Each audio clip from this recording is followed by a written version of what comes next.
Pues nadie te ama como yo, pues nadie te ama como yo. Mira la cruz, esa es mi más grande prueba. Nadie te ama como yo.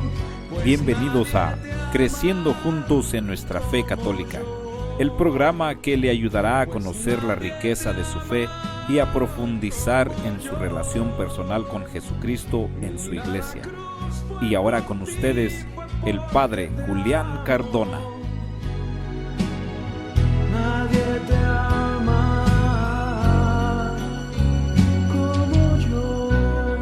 Muy buenos días para todos, a todos ustedes que nos acompañan en esta hermosa y fría mañana que el Señor nos regala, una manifestación más de su amor. Muy buenos días. E iniciamos no solamente una nueva mañana, una nueva semana, porque para nosotros como cristianos católicos, el primer día es el Dies Domini, el domingo, el día del Señor. Iniciamos también un nuevo año. Por eso con este saludo del día de hoy, quiero desearles a todos ustedes un feliz año. Pero es el feliz año que como Iglesia Católica, como Iglesia Universal, iniciamos hoy, justamente en este primer domingo del tiempo del Adviento, que es el inicio de un nuevo año litúrgico. Es decir, es el inicio de un nuevo año en el que toda la oración de la Iglesia, la oración oficial de la Iglesia, que es la liturgia, comienza de nuevo a guiarnos a través de la celebración de nuestra fe, en los sacramentos, en la oración oficial de la Iglesia, en la vida espiritual de todos nosotros, a través de la palabra de Dios y del encuentro con Cristo, Eucaristía. Vamos entonces a celebrar este inicio de año, poniéndonos en la presencia de Dios y ofreciéndonos como hostias vivas, puras, santas e inmaculadas en las manos de aquel que es nuestro único sacerdote, Jesús nuestro Señor. En el nombre del Padre, y del Hijo, y del Espíritu Santo. Amén. Señor, te damos gracias porque la vida procede de ti. Cada instante de nuestro ser, cada instante de nuestra vida, cada momento que nos regalas, el tiempo que nos brindas como el tesoro más sagrado que hemos recibido de ti, a través del cual podemos recibir muchas otras bendiciones, tesoros incalculables, como la fe, la presencia de tu Hijo Jesús en la Eucaristía, tu santa palabra, el estar en tu iglesia, etcétera. Son todos ellos muestras de tu amor. Queremos entregarte este nuevo año que estamos empezando como cristianos católicos.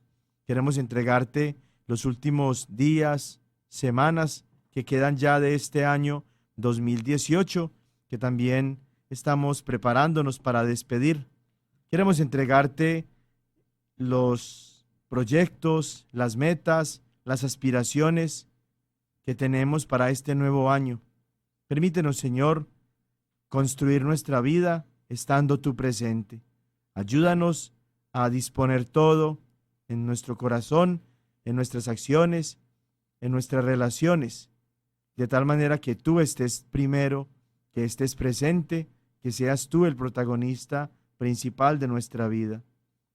Aleja de nosotros toda falsa motivación a cosas que no dan seguridad y que no dan felicidad.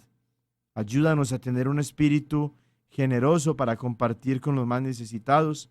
Danos un corazón desprendido para que solamente tengamos atado nuestro corazón a ti y a las cosas que nos ofreces en tu reino, en la vida eterna, y que podamos usar cada situación de esta vida, cada cosa que nos permites conseguir, cada meta que nos permites alcanzar, como medios a través de los cuales estamos cada vez más cerca de ti. Amén. En el nombre del Padre, y del Hijo, y del Espíritu Santo. Amén. Vamos entonces en este primer domingo de Adviento, como decimos, a abrir nuestra mente y nuestro corazón, nuestros oídos, a la palabra de Dios. Este primer domingo del Adviento tiene como evangelio el que nos ofrece Lucas, allá en el capítulo 21, versículos del 25 al 28 y del 34 al 36. En aquel tiempo, Jesús dijo a sus discípulos: habrá señales prodigiosas en el sol, en la luna y en las estrellas. En la tierra, las naciones se llenarán de angustia y de miedo por el estruendo de las olas del mar. La gente se morirá de terror y de angustia, y de angustiosa espera por las cosas que vendrán sobre el mundo, pues hasta las estrellas se bambolearán. Entonces verán venir al Hijo del Hombre en una nube con gran poder y majestad. Cuando estas cosas comiencen a suceder, pongan atención y levanten la cabeza, porque se acerca la hora de su liberación.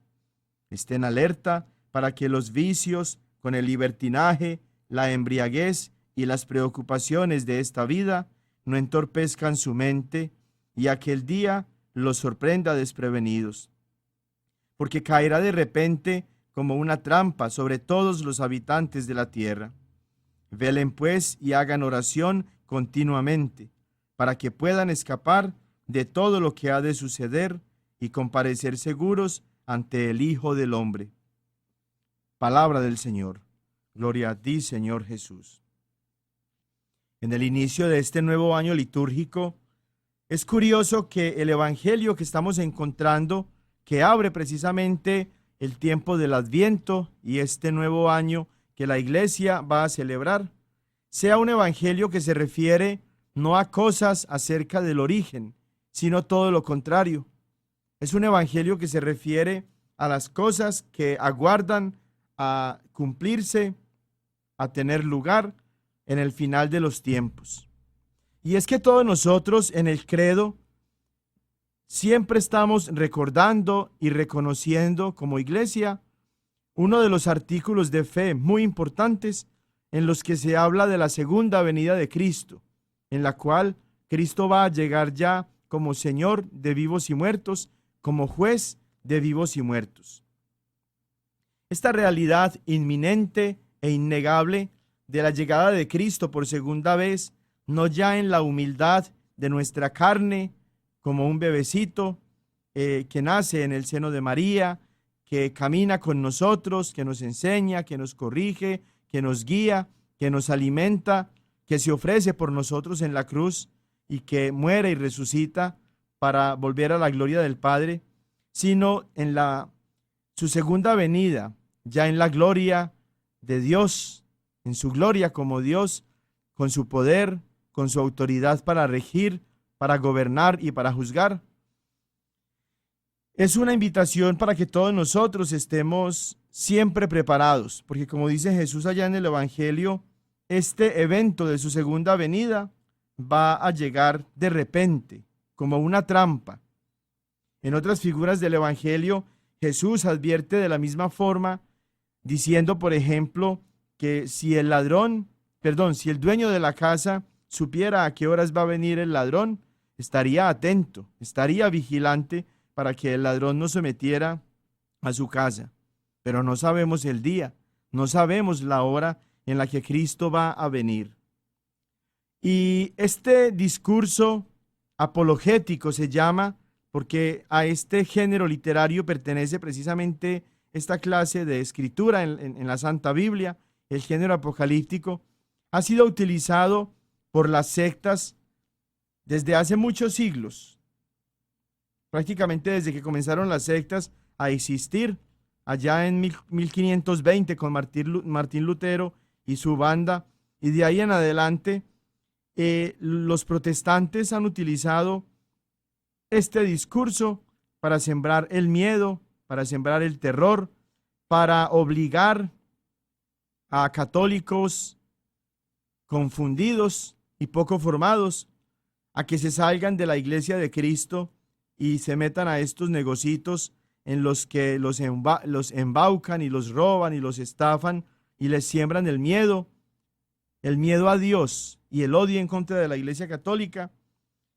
Y de esta manera entonces se benefician ellos de todas estas cosas que las Sagradas Escrituras nos ofrecen, pero que al ser inspiradas por el Espíritu Santo tenían una motivación diferente. Es clave lo que nos dice Jesús casi al inicio de este evangelio de hoy. Cuando estas cosas comiencen a suceder, pongan atención y levanten la cabeza, porque se acerca la hora de su liberación. En este primer domingo del tiempo de Adviento, lo que se nos está ofreciendo a través de la palabra de Dios no es el miedo, no es el terror, es la esperanza. Por eso dice Jesús que tenemos que estar atentos, lógicamente, poner atención a los signos de los tiempos, pero que tenemos que levantar la cabeza porque nuestra liberación ya se acerca. ¿De qué liberación está hablando Jesús? De nuestra liberación del pecado, del mal, del sufrimiento, de las estructuras de injusticia y de persecución en contra de los siervos del Señor. La liberación de los vicios, de los malos hábitos, la liberación de aquellas cosas que dominan en nuestro corazón, que son contrarias al querer de Dios. A esta liberación se refiere Cristo. La llegada de Cristo y su reinado en todas las estructuras sociales y personales de nosotros todos como seres humanos va a marcar entonces el inicio definitivo del reinado sin límites de Cristo. Cristo va a reinar en tu corazón si se lo permites. Cristo va a reinar en tu vida, Cristo va a reinar en tu matrimonio, en tu familia, en las relaciones interpersonales que tienes tú en tu vida. Cristo va a reinar en tu mente y en tu corazón. Y ese reinado de Cristo es un reinado que, como primera virtud, va a traer la esperanza. Cuando esperamos en Cristo, cuando ponemos nuestra fe, nuestra confianza en el Señor, por más dificultades que nosotros estemos afrontando, vamos a poder seguir adelante y perseverar. Por eso, el tiempo de Adviento, como especial característica, es un tiempo de esperanza, porque esperamos aguardando con confianza en el Señor, en sus promesas, en su llegada, en su reinado, en las cosas buenas que tiene para darnos, pero como dice Jesús, poniendo atención. Muchas personas, movidas entonces por este discurso apocalíptico mal interpretado por parte de las sectas protestantes, están siempre más pendientes en los signos de los tiempos que en la llegada de Cristo como tal y en la necesidad de prepararse espiritualmente.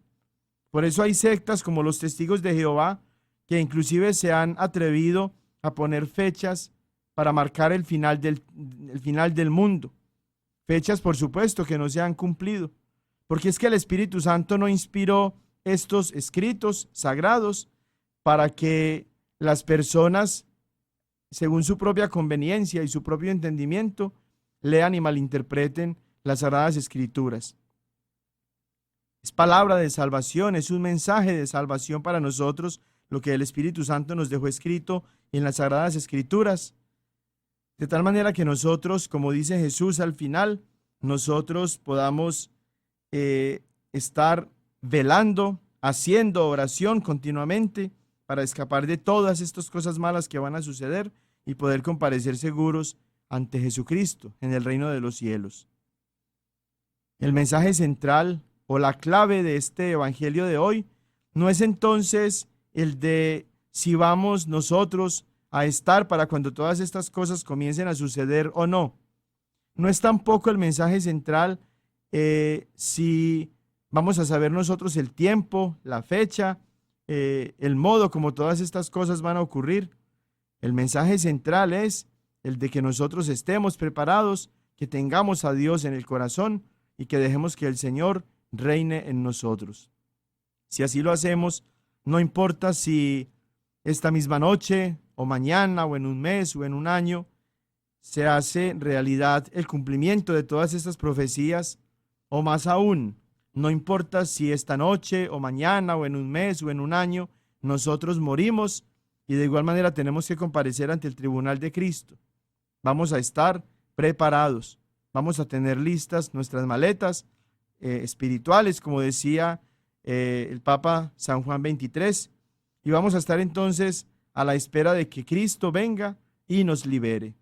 A ese Cristo le encomendamos entonces nuestra vida, nuestros trabajos, nuestros esfuerzos, nuestras metas y proyectos, y le pedimos que aumente nuestra fe para que tengamos esperanza y para que, movidos por su amor, perseveremos en el camino que es Cristo mismo nuestro Señor. Amén. Habíamos dicho en la catequesis anterior, en la que ya terminábamos todo lo referente a los sacramentos, de manera especial pues en ese último tema que era acerca del orden sacerdotal o de la ordenación o de la unción sacerdotal, que era necesario adentrarnos ahorita a mirar detenidamente la diferencia tan grande que hay entre quienes han sido señalados, escogidos y enviados por Dios en la iglesia de Jesús a cumplir la misión que el Padre le ha encomendado a Jesús y que a la vez Jesús le ha confiado a sus apóstoles en su iglesia, y los otros que se autodenominan pastores, que fundan y que montan ellos mismos su propia iglesia, que le ponen el título que quieran y que creen y practican allí lo que ellos desde su propia conveniencia y desde su propia intencionalidad desean hacer. Estas dos catequesis, la de hoy y la de la próxima semana, la vamos a dedicar entonces a adentrarnos en este tema tan importante y a profundizar un poco en las Sagradas Escrituras, o mejor, a profundizar mucho en las Sagradas Escrituras y en la tradición, para que vayamos construyendo un discurso lógico y claro que nos sirva para entender que aquella creencia que se dice por allí, según la cual es igual ser católico, ser cristiano en la Iglesia Católica, a ser cristiano en cualquier otro de estos negocios, es falsa. Y que si somos verdaderamente discípulos de Cristo, si tenemos a Cristo como nuestra cabeza, si creemos a lo que Cristo nos ha dicho y nos ha dejado confiado a través de los apóstoles, la única iglesia en la que podemos estar, la única iglesia en la que podemos adorar a Cristo, adorar a Dios en espíritu y en verdad, es en su iglesia, en la Iglesia Católica. Vamos a introducir este complemento del tema anterior con una canción muy hermosa que han compuesto un grupo de hermanos católicos que se dedican precisamente a la apologética a través de la música y que nos hablan de muchos temas, pero en esta ocasión traigo una canción que habla acerca del origen de las sectas. Vamos a escucharla con atención.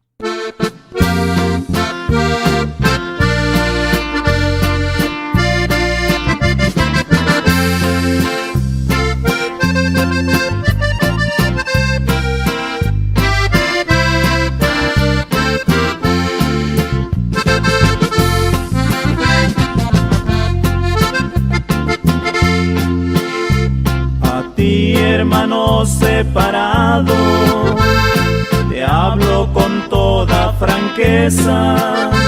¿Te has preguntado acaso cuándo empezó tu iglesia? ¿Y quién es el fundador? Y actualmente, ¿quién la encabeza?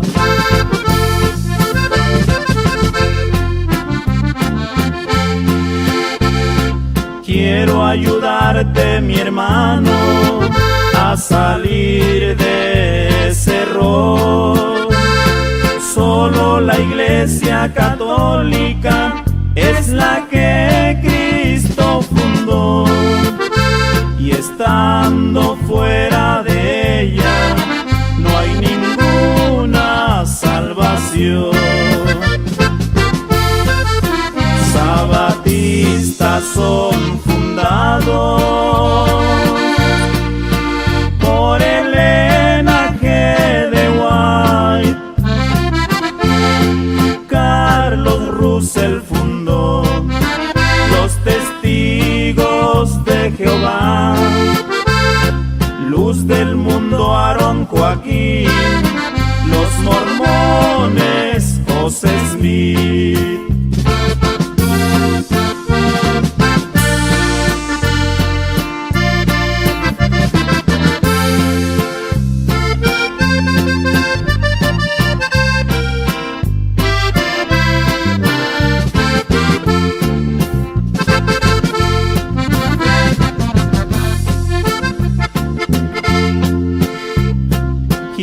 ha fundado tu secta es un hombre pecador.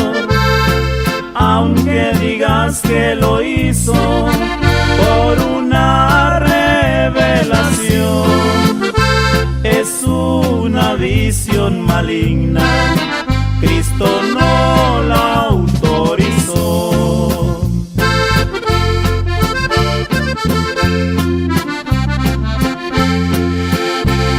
Satanás tiene poder y se puede transformar en un ángel de luz para poder engañar.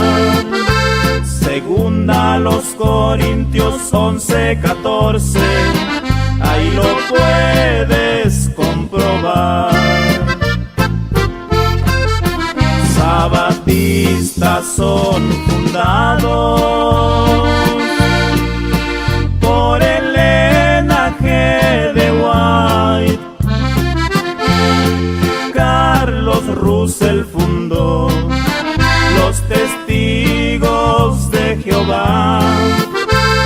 Luz del Mundo Aarón Joaquín. Los Mormones José Smith.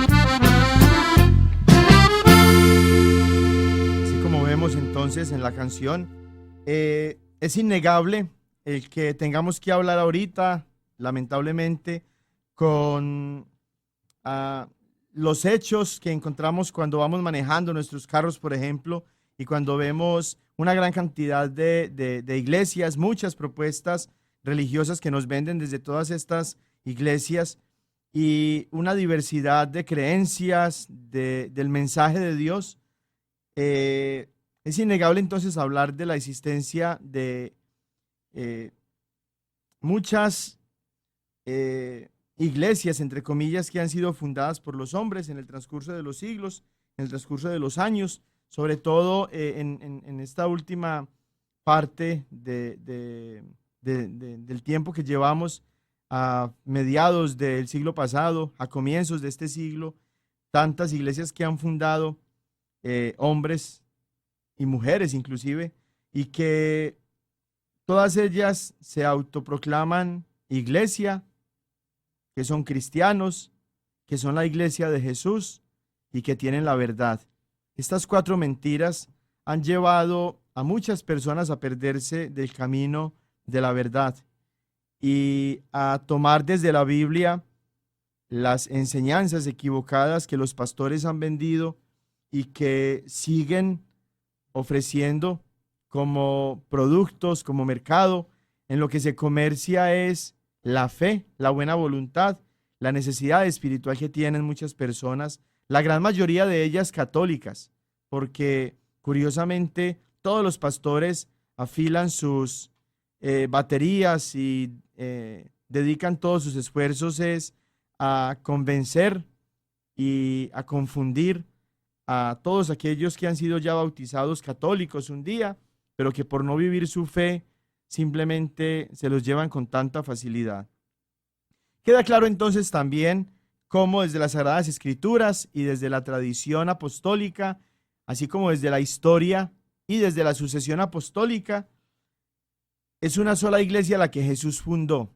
Cristo de verdad quería fundar una iglesia, su iglesia, y no cualquier iglesia, la suya propia, en la que el origen viene de él mismo, en la que el fin de esta iglesia es el unirse plenamente a la cabeza que es Cristo, en la que Cristo sigue ejerciendo su poder y su amor.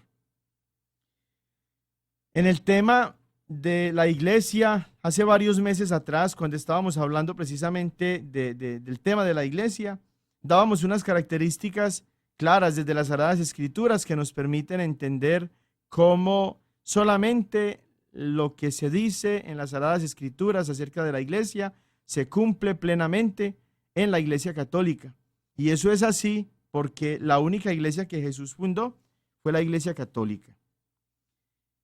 Los hermanitos protestantes suelen decir que Jesús no fundó una iglesia o que esa iglesia es una iglesia espiritual, que todos nosotros ya por el hecho de creer en Dios y de creer en Cristo, ya hacemos parte de esa iglesia, pero son todas estas también mentiras que se suman a todos los engaños y a los errores y a la confusión que vende cada una de estas al menos 36,000 sectas, iglesitas de hombres que existen en la actualidad. Si miramos nosotros en la primera carta del apóstol San Pablo a los Corintios, allá en el capítulo 15, versículo 8, Pablo está hablando de su conversión, de cuando él, que no conocía a Cristo y que no lo conoció personalmente, cuando estaba persiguiendo a la iglesia de Cristo, tuvo esta aparición de Jesús que le habló y que le preguntaba: Saulo, Saulo, ¿por qué me persigues? Saulo en realidad no estaba persiguiendo a Cristo, estaba persiguiendo a la iglesia, no a cualquier iglesia, a la iglesia de Jesús, a la iglesia católica. Y sobre ese hecho de la aparición de Cristo allá, camino a Damasco, es cuando San Pablo, que le está escribiendo a los Corintios, les dice lo siguiente. Vamos a tomar, si quieren ustedes, del versículo 3, porque uno de los errores grandísimos que cometen todos los protestantes es que nada más se ciñen a un solo versículo, el que les interesa a ellos, y de esa forma lo sacan de contexto, y cuando te lo leen a ti, no te leen el contexto, los otros versículos que hay antes y después de este versículo que ellos quieren leerte, y por eso es que con tanta facilidad muchas veces te confunden. Ya están confundidos ellos, ya los engañaron a ellos con esa misma estrategia y siguen ellos entonces ejerciéndola de la misma manera que allá en Mateo capítulo 4, el demonio mismo utilizó esa estrategia para querer convencer a Jesús, cuando solamente desde la Escritura tomó un solo versículo de la Biblia y se lo lanzó a Jesús, queriéndolo confundir. Pero Jesús, que es Dios, no cayó en la trampa del demonio y nos advierte a nosotros también cómo no podemos y cómo no debemos caer en esa trampa. Versículo 3 de Primera de Corintios capítulo 15. En primer lugar os transmití lo que a mi vez recibí, que Cristo murió por nuestros pecados, según las Escrituras, que fue sepultado y que resucitó al tercer día, según las Escrituras, que se apareció a Cefas y luego a los 12, que después se apareció a más de 500 hermanos a la vez, de los que todavía la mayor parte viven, aunque otros ya murieron. Luego se apareció a Santiago, más tarde a todos los apóstoles, y en último término se me apareció también a mí, que soy como un aborto. En realidad, soy el último de los apóstoles, indigno incluso de tal nombre, pues llegué a perseguir a la iglesia de Dios. En este texto, San Pablo está diciéndonos cosas muy importantes. Está hablando ya de una tradición que él recibió y que no la recibió directamente de Cristo porque él no conoció personalmente a Cristo. El versículo 3 con el que comenzábamos nos habla precisamente de esa palabra transmitir, ese verbo transmitir, que es el que da fundamento a lo que nosotros como católicos creemos que es la tradición.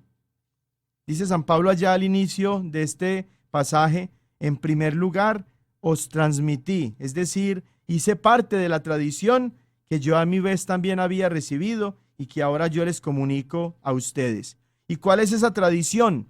No es una tradición de hombres, como dicen los protestantes. Es la siguiente tradición: que Cristo murió por nuestros pecados, según las Escrituras. Es decir, hay allí una conexión, una relación muy hermosa entre las Escrituras, como la cita San Pablo, y esa tradición apostólica de la que San Pablo también ya hace parte, que fue sepultado y que resucitó al tercer día, nuevamente dice allí, según las Escrituras.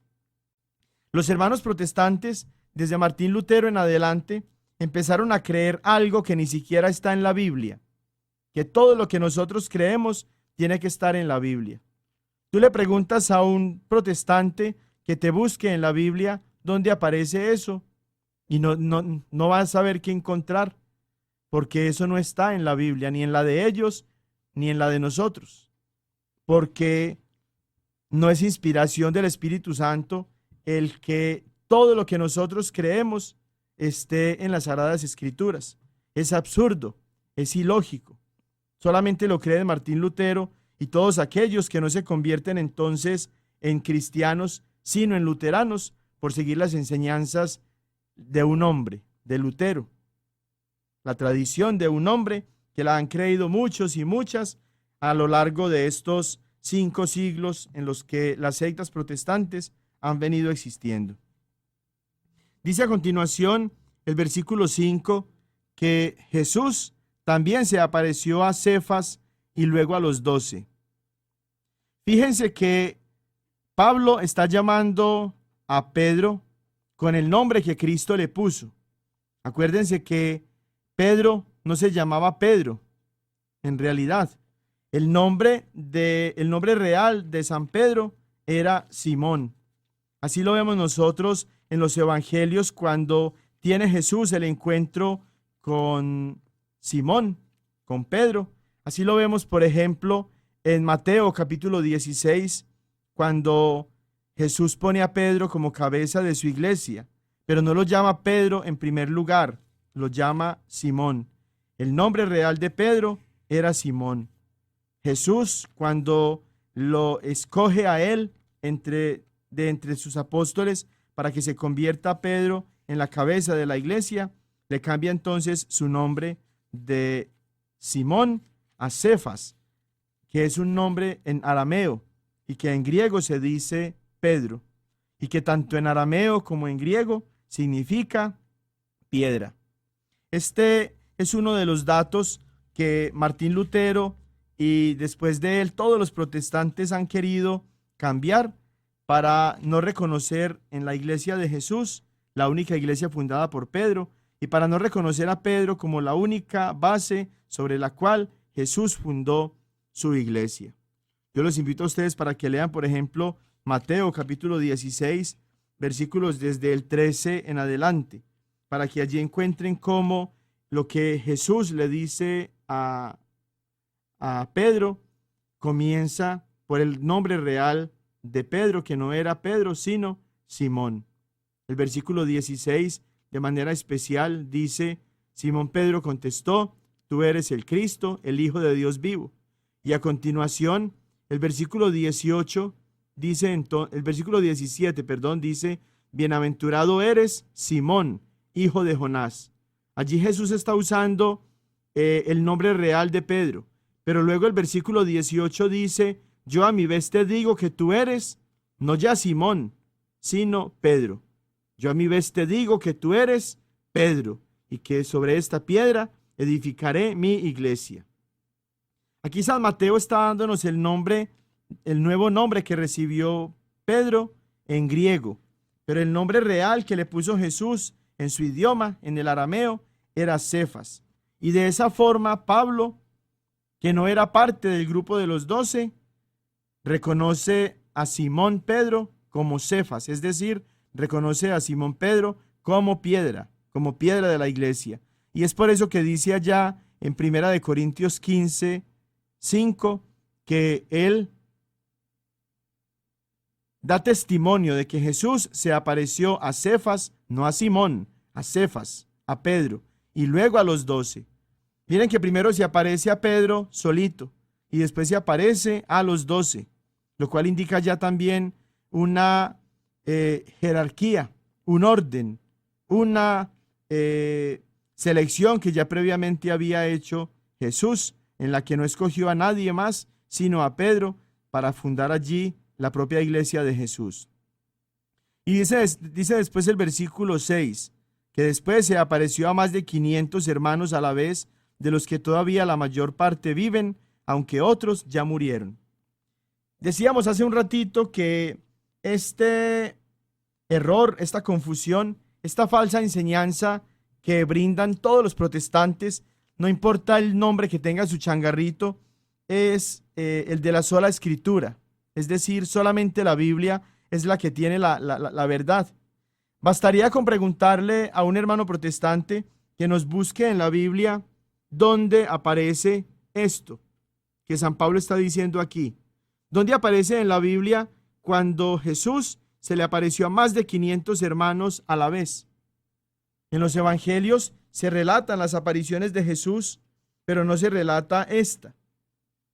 Pregúntale tú a un hermano protestante que te visite dónde en su Biblia aparece relatada esta aparición de Jesús a más de 500 personas a la vez.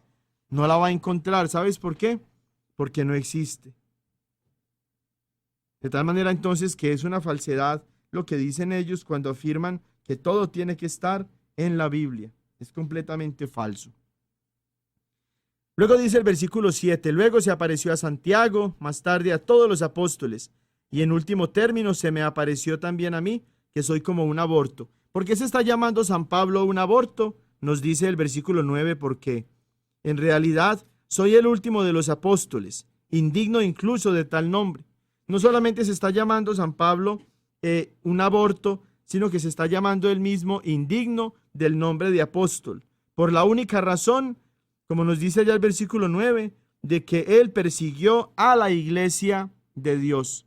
Por el hecho mismo de perseguir a la iglesia de Dios, es que San Pablo se considera a sí mismo un aborto y se considera también a sí mismo indigno del nombre de apóstol.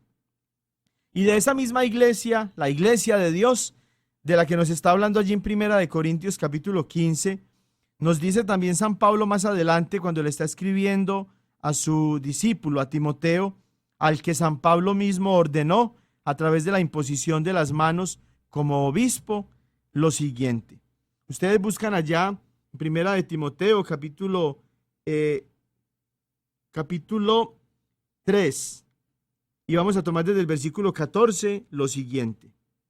Te escribo estas cosas con la esperanza de ir pronto a ti, pero si tardo, para que sepas cómo hay que portarse en la casa de Dios, que es la iglesia de Dios vivo, columna y fundamento de la verdad. Allí San Pablo está diciendo entonces que la iglesia no es un negocito, la iglesia no es un changarrito, la iglesia no es una organización espiritual como la llaman los protestantes para confundirse allí entre quienes somos verdaderamente discípulos de Cristo y miembros de su iglesia. Allí San Pablo está reconociendo una iglesia que es real, que es visible, que se puede ver, que se puede señalar. Y no es un edificio, es una agrupación de personas que forman la familia de Dios, la casa de Dios, el hogar de Dios. Y no es la Biblia, la columna y el fundamento de la verdad, es la iglesia. San Pablo está diciéndonos allí cómo la casa de Dios vivo, que es la iglesia de Dios, es columna y fundamento de la verdad. Cuando los protestantes llegan a tu casa con su Biblia bajo el brazo, llegan diciendo que la Biblia es la garantía de la palabra de Dios y la garantía de la verdad. Si eso fuera cierto, no habrían 36,000 sectas.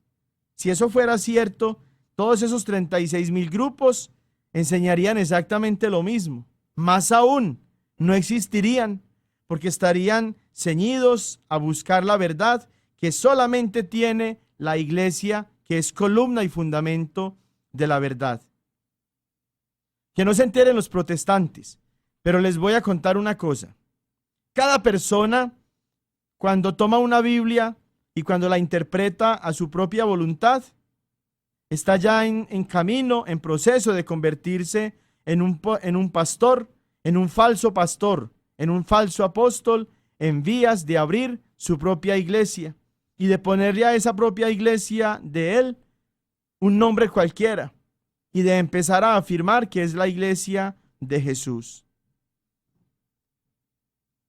La única iglesia que es columna y fundamento de la verdad es la única iglesia en la que el Espíritu Santo inspiró las Sagradas Escrituras. La Biblia no llegó del cielo, la Biblia llegó por manos de la iglesia católica. Fue la iglesia católica la que hizo las Escrituras, es decir, es la iglesia católica la que compiló o reunió los 73 libros que componen las Sagradas Escrituras, tomando el Antiguo Testamento que ya existía en el pueblo judío, incluyendo los libros deuterocanónicos que estaban escritos en griego, en la Biblia judía, griega, que se llamaba de los 70 o la Septuaginta, y a esos 46 libros la Iglesia le sumó los 27 libros del Nuevo Testamento y le declaró al mundo que esos 73 libros, que esa biblioteca, que es lo que significa la palabra Biblia, era palabra de Dios. Y eso sucedió en el año 382, es decir, sucedió casi 12 siglos antes de que viniera el primer protestante a sembrar sus ideas y sus errores y su confusión y a arrastrar al infierno a aquellos que con él iban a caer presas de la avaricia y del deseo del dinero, del odio en contra de la Iglesia de Jesús, del odio en contra de la Eucaristía y de la Virgen María, y que se perdieran eternamente. En el año 382, la Iglesia hizo la Santa Biblia, inspirada por el Espíritu Santo, y el mundo creyó lo que la Iglesia decía, porque la Iglesia tenía la autoridad, y tiene la autoridad, porque conserva sin modificación el depósito de la fe que el Señor le ha confiado a ella en las manos de los apóstoles. Que no te confunda entonces el hermanito protestante que llega con su Biblia oliendo a axila porque la mantienen allí debajo del brazo y diciéndote que esa Biblia es columna y fundamento de la verdad, que es garantía de la verdad. Es una de las grandes mentiras y de los grandes engaños que todo protestante enseña para arrastrar tras de sí a los católicos incautos y mal preparados. De la iglesia de la que habla San Pablo entonces es de la iglesia que es columna y fundamento de la verdad, iglesia que él perseguía, iglesia a la que él perseguía con mucho odio hasta que Cristo mismo lo llama y lo convierte en un evangelizador de esa misma iglesia, como nos cuenta allá en 1 Corintios capítulo 15. Una iglesia que, como veíamos, tiene a Pedro por cabeza, tiene a Pedro por representante visible, por cabeza visible. La cabeza invisible de ese cuerpo místico es Cristo, pero a quien dejó Cristo como cabeza visible fue a San Pedro. A quien dejó Cristo como base, como fundamento de su iglesia, fue a San Pedro, en compañía de los otros apóstoles, como nos dice Efesios capítulo 2, versículo 2. Esa iglesia tiene también a Cristo Eucaristía. No tiene un símbolo del cuerpo y de la sangre de Cristo, sino que tiene a Cristo en su cuerpo y en su sangre, en su alma y en su divinidad, tal y como Cristo decidió quedarse con nosotros todos los días hasta el fin del mundo. Esa iglesia tiene también a la Santísima Virgen María, como la ha tenido desde el inicio, desde que el fundador de esta misma iglesia vino a este mundo, porque la Santísima Virgen María estaba con el fundador de la Iglesia Católica, que es Cristo, y la Virgen María, sigue estando con la iglesia de su Hijo. Ninguna otra religión que se autoproclama cristiana tiene a la Santísima Virgen María con ella, más que nosotros, la Iglesia Católica. Cuando leen ustedes allá en el capítulo 1 del libro de los Hechos de los Apóstoles, encuentran precisamente a la Virgen María reunida con Pedro y con los demás apóstoles, y es en esa iglesia donde es derramado el Espíritu Santo. Pueden llenarse la boca los protestantes que son pentecostales diciendo que en Pentecostés nacieron ellos, pero no tienen a María, no tienen a Pedro, no tienen los apóstoles, no tienen la Eucaristía, no tienen 2000 años. ¿Cómo me vas a decir tú, pentecostal, que naciste en Pentecostés cuando tu iglesia nació hace menos de 2 siglos? Es absurdo. Cristo vino a este mundo a fundar su iglesia hace 20 siglos. Si sabes de matemáticas, has de saber que 2 es menor que 20. Luego no puedes decir que tú eres perteneciente a la iglesia de Cristo que nació en Pentecostés. Es una mentira, es un engaño que te enseñó tu pastor y que tú sigues enseñando para arrastrar tras de ti a la condenación eterna a tantos otros que se llenan de odio en contra de la iglesia de Jesús. Esta iglesia entonces es la iglesia en la que Cristo sigue ejerciendo su sacerdocio de una manera única y especial. Un sacerdocio que no es ya al estilo del sacerdocio levítico que recibieron a Aarón, sus hijos y los varones de la tribu de Leví.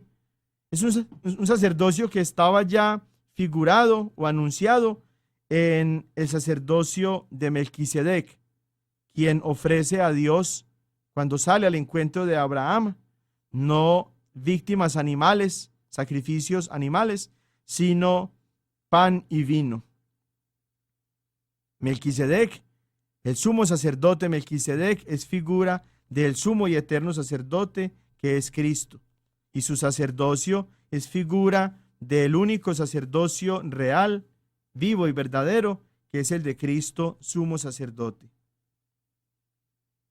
Dirán entonces los protestantes, como ya mencionábamos en otro momento, pero es que nos dice San Pedro, bueno, ellos no le dicen San Pedro, ellos dicen Pedro. Nos dice Pedro allá en su primera carta, en el capítulo 2, versículos del 5 al 9, del 5 al 6, y después el versículo 9, que nosotros somos todos ya un pueblo de sacerdotes. Entonces, no hay ese sacerdocio que tú estás diciendo allí. Te van a leer entonces: acercándoos a él, piedra viva, desechada por los hombres, pero elegida, preciosa ante Dios, también vosotros, cual piedras vivas, entrad en la construcción de un edificio espiritual para un sacerdocio santo, para ofrecer sacrificios espirituales aceptos a Dios por mediación de Jesucristo. Pero vosotros sois linaje escogido, sacerdocio real, nación santa, pueblo adquirido, para anunciar las alabanzas de aquel que os ha llamado de las tinieblas a su luz admirable. Te van a decir los protestantes entonces, si ve que no se necesita un sacerdocio como lo dicen los curas, porque nosotros todos hemos sido ya constituidos sacerdotes, reino de sacerdotes, como les dice su primer papa, Pedro. Pero olvidan ellos que no es algo nuevo, que ya también Dios, Yahvé, al que ellos llaman Jehová, en el Antiguo Testamento, cuando escogió a su pueblo, lo llamó de igual manera un pueblo de sacerdotes. Éxodo 19, versículos del 5 al 6. Ahora pues, si de veras escucháis mi voz y guardáis mi alianza, vosotros seréis mi propiedad personal de entre todos los pueblos, porque mía es toda la tierra. Seréis para mí, ojo a esto, seréis para mí un reino de sacerdotes y una nación santa. Estas son las palabras que has de decir a los hijos de Israel. Israel, en el Antiguo Testamento, era ya llamado por Yahvé un reino de sacerdotes. Sin embargo, Dios había ordenado, había escogido él mismo los sacerdotes que quería él que se dedicaran a su oficio sacerdotal. De la misma forma, Pedro reconoce en nosotros todos un sacerdocio común, el sacerdocio que nos permite a nosotros también, junto con el sacerdote ministerial, ofrecer la Santa Misa. Pero no quita ese sacerdocio común la posibilidad y la realidad de que Cristo haya dejado fundado también un sacerdocio ministerial. A pesar de que el pueblo de Israel era un pueblo sacerdotal, también Yahvé instituyó sacerdotes ministeriales para la celebración del culto. Yo los invito a todos a que miren allá en la Biblia, capítulo 28 del libro del Éxodo, en el versículo 1. Manda acercarse a ti de en medio de los israelitas a tu hermano Aarón con sus hijos para que ejerzan mi sacerdocio. A Aarón con Nadab y Abiú, Eleazar e Itamar, hijos de Aarón.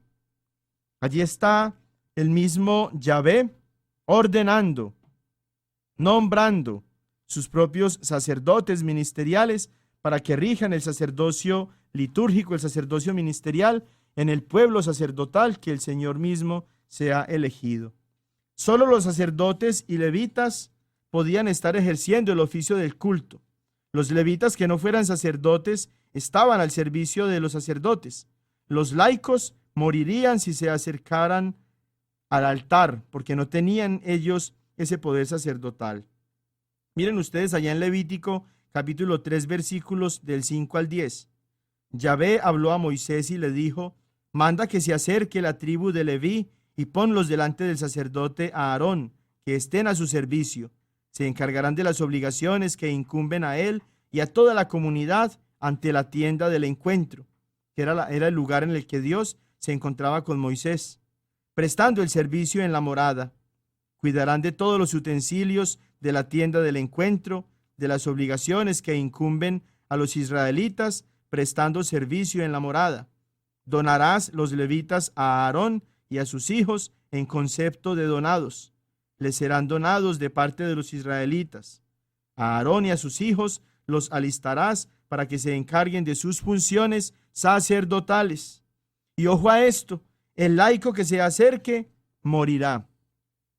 Escuchaba yo una vez a un protestante, a un pastor protestante, que decía que lo de la jerarquía era falso, que en el pueblo de Dios todos éramos iguales, porque toman allá de las enseñanzas de San Pablo, cuando le escribe a los Gálatas, por ejemplo, que ya no hay distinción entre esclavo y libre, entre griego y judío, entre hombre y mujer, porque todos somos iguales. Malinterpretaba este pastorcito mentiroso este pasaje para decir entonces que lo de la jerarquía, que lo de los clérigos y los laicos era un invento de la Iglesia Católica. Pero ojo a esto, porque si miras allá tú en tu Biblia, el pasaje que acabamos de leer, el capítulo 3, versículo 10, habla de una distinción muy clara entre quienes son sacerdotes y quienes son laicos.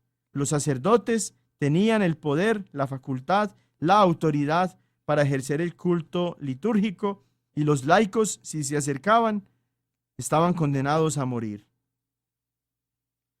Como ven entonces, esa primera mentira que sirve para que se confundan muchos católicos confundidos, incautos, frente a las enseñanzas equivocadas y erradas y engañosas de los protestantes, no tiene bíblicamente ninguna clase de soporte. Es una mentira, es una mala enseñanza. En Levítico capítulo 21 se dice también lo siguiente, Levítico 21, capítulo 21, versículos del 7 al 8. El sacerdote está consagrado a su Dios. Le tendrás por santo, porque Él es quien presenta el alimento de tu Dios. Por tanto será santo para ti, pues santo soy yo, Yahvé, el que os santificó. Miren que aquí está Yahvé mismo hablándole a su pueblo sacerdotal, pero les está diciendo a todos los habitantes de este pueblo suyo, pueblo santo, pueblo sacerdotal, que a los sacerdotes ministeriales, todos ellos tienen que tenerlos por santos.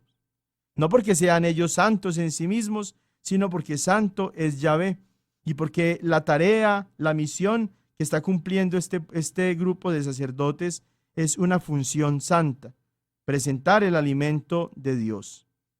Así entonces no tiene sentido esta afirmación falsa y engañosa de los protestantes que quieren llevar a la perdición a todos aquellos que se dejan arrastrar por sus errores y por sus mentiras.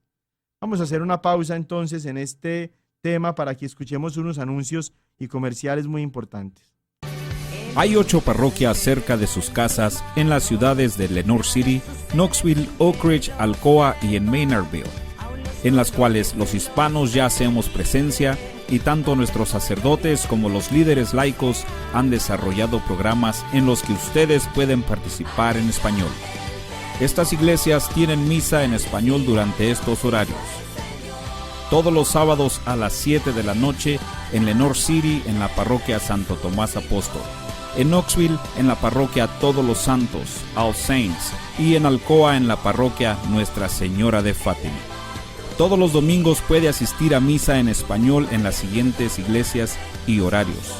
En Oak Ridge, en la parroquia Santa María a las 2 de la tarde. En Knoxville, en la Catedral del Sagrado Corazón de Jesús a la 1 de la tarde y en la parroquia Santo Espíritu, Holy Ghost a las 7 de la noche. En Maynardville, en la parroquia Santa Teresa de Calcuta a las 11 de la mañana.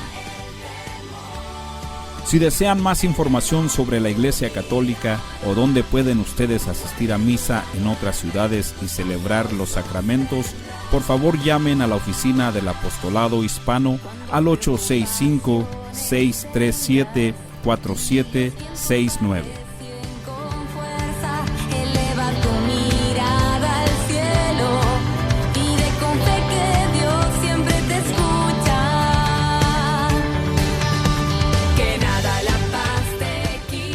También los invitamos a que le den like o me gusta a nuestra página de Facebook, La Cosecha DOK, para que se mantengan informados de todos los eventos de las diferentes parroquias y en la diócesis de Knoxville. De esta manera podemos mantenernos conectados y también nos pueden enviar sus comentarios y sus preguntas para el Padre Julián. Otra manera de enviarnos sus preguntas es llamando a nuestra oficina al 865-637-4769. Hay tanto que conocer de nuestra fe católica. Aproveche esta oportunidad y llame con su pregunta al 865-637-4769.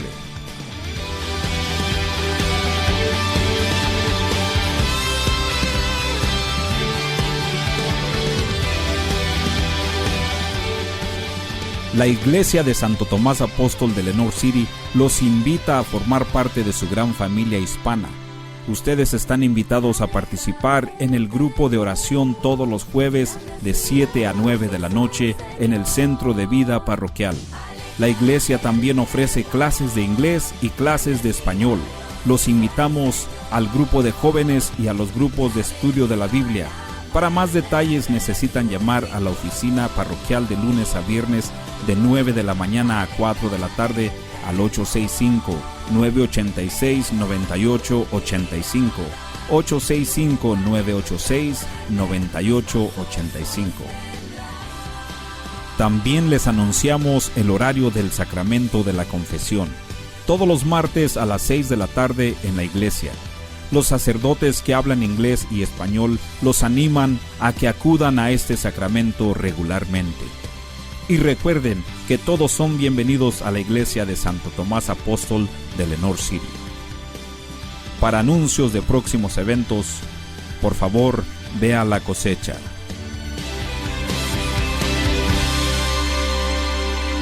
Quiero simplemente redondear esta enseñanza que vamos, si Dios quiera, terminar en la siguiente semana con este último pasaje de Malaquías capítulo 2, versículo 7, en el que se dice: pues los labios del sacerdote guardan la ciencia, y la ley se busca en su boca, porque él es el mensajero de Yahvé Sebaot. De tal manera entonces que no a cualquiera escuchen, para que no se confundan y que su mente y su corazón se alejen del Señor. Escuchen solamente a aquel que ha sido escogido por Dios para que comunique la ciencia, para que la ley sea entonces también enseñada por él. Yo los invito a que sigan y les pido, les ruego que sigan orando por mí, por mis hermanos sacerdotes, por los obispos, por el Papa, por mis hermanos diáconos, que oren también por las necesidades de unos y otros y cuenten también ustedes con mis oraciones. Que la bendición de Dios Todopoderoso, Padre, Hijo y Espíritu Santo descienda sobre ustedes y los acompañe siempre. Una feliz semana y un feliz nuevo año litúrgico. Ven con nosotros al caminar, Santa María, ven. La diócesis de Knoxville y la parroquia de Santo Tomás Apóstol de Lenoir City les agradecemos por habernos acompañado en Creciendo Juntos en Nuestra Fe Católica. Y los invitamos a que nos escuchen la próxima semana por esta misma estación y a la misma hora, para profundizar en lo que significa ser un católico conocedor de su fe. Hasta pronto y que Dios los bendiga.